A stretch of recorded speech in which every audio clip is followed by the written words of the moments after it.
Que poursuivons-nous? Sommes-nous réellement sérieux avec Dieu?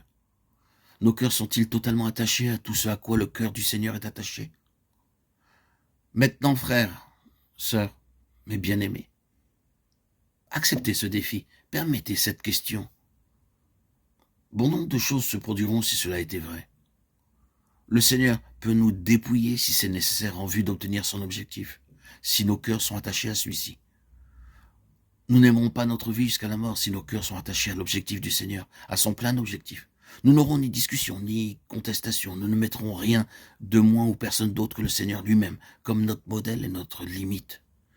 Personne, ayant son cœur ainsi attaché à tout ce que le Seigneur désire, ne dira « Oui, un tel est un homme très pieux, et il fit ceci et cela. Pourquoi ferais-je autrement ?»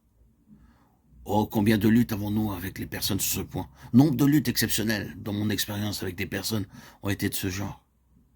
Bien-aimés, permettez-moi de dire en toute solennité et charité, si c'est là votre standard, vous serez loin d'atteindre celui de Dieu. Vous et moi, nous ne devons jamais nous référer même au plus saint et au plus pieux des hommes qui aient jamais vécu sur cette terre comme notre modèle. Vous devez reconnaître que Dieu n'a encore jamais permis à un homme sur cette terre, hormis son frère, son fils, son bien-aimé fils, d'être infaillible.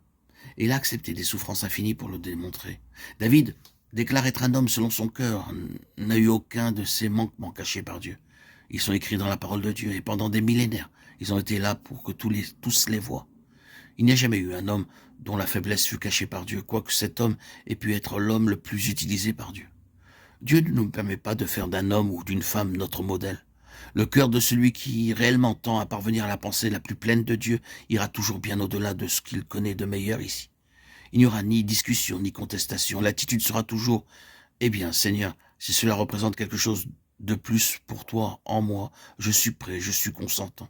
Tout ce que je désire est que tu aies tout ce que tu peux avoir en moi. » C'est là le vainqueur. C'est une question de cœur. Nous devons être prêts à abandonner nos préjugés, nos opinions préconçues. Nous devons abandonner notre entêtement.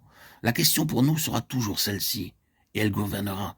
Seigneur, et ceci, la voie de ta pensée la plus pleine? Est-ce que je suis bien engagé sur le chemin que tu désires pour moi? S'il en est ainsi, alors peu importe avec quelle force j'ai pu penser autrement, mes pensées doivent s'en aller. Peu importe combien j'ai pu désirer ceci tout autrement, mes désirs doivent s'en aller. Mes préférences ne doivent pas se maintenir sur la voie. Seigneur, que poursuis-tu? Que désires-tu? Et cela déblaye le terrain pour le Seigneur. L'Épître aux Éphésiens est la révélation la plus élevée que nous ayons dans la Bible, et la chose suprême à laquelle nous sommes amenés par cette épître. Les yeux de votre cœur étant éclairés pour que vous sachiez quelles sont les richesses de la gloire de son héritage dans les saints. Et cela introduit la position du vainqueur.